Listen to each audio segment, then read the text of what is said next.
all over.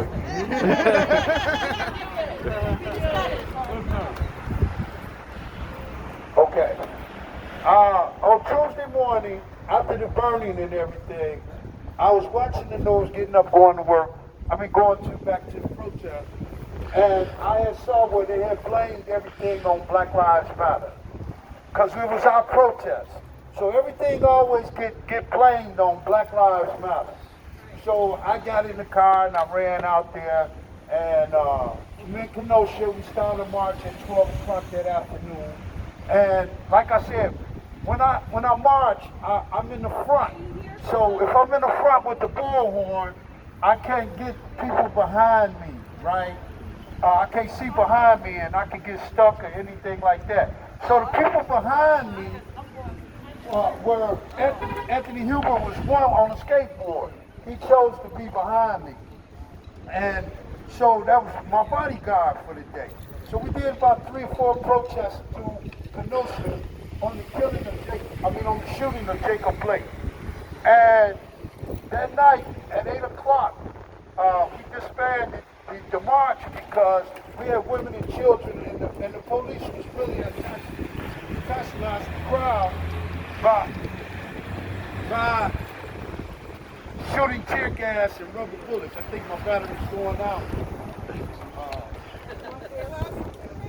You got to back up. I got mine in my car. Figured I saw Clark. So, at 5 o'clock we did a march, and we was coming out, and I met Cal. I ain't gonna say I met him. He was standing there with his AR-15, him and 2 other guys, and I asked him, did you want to join a non-violent protest? And he said no. And I said, why are you here? Well, we had already heard on Facebook that they was going to be out there. So when he said no, I said, well, why are you here? He said, I'm here to protect buildings. Protect the buildings? I said, you here to protect brick and mortar over human life? And he said, yeah. And you know, we got into a confrontation. Those that know me know I ain't gonna just let that go.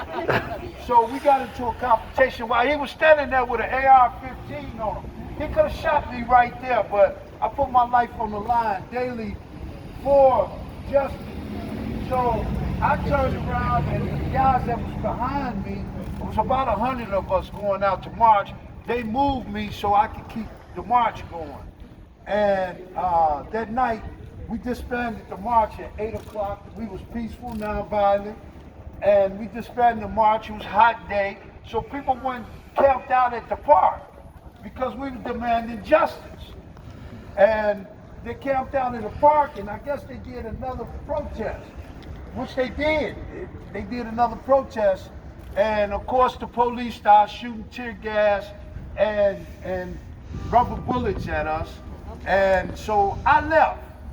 And that night, I found, about 4 in the morning, I found out that Cal had shot and killed Anthony Hubbard, Joseph Rosenblatt, and injured Gabe. Which I saw Gabe. Gabe did an interview because he was I met the guy.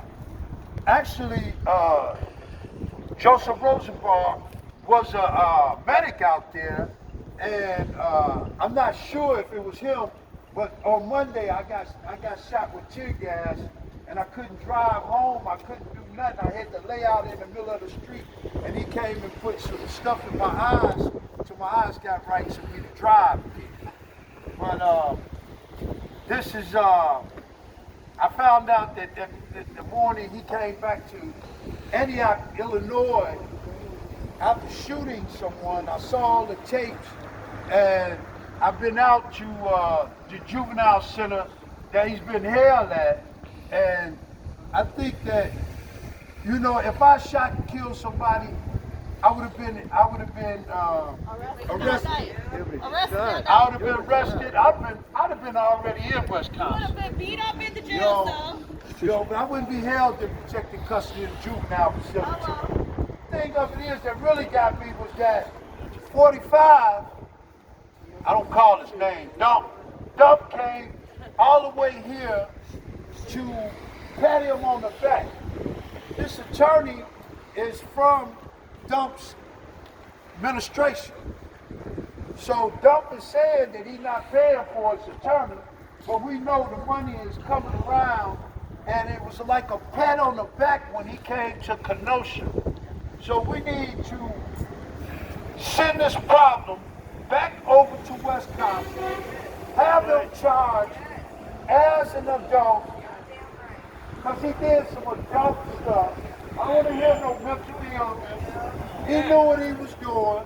He was standing there, and he needs to be charged with two counts of first-degree murder. That's right. He needs to be charged with 1 count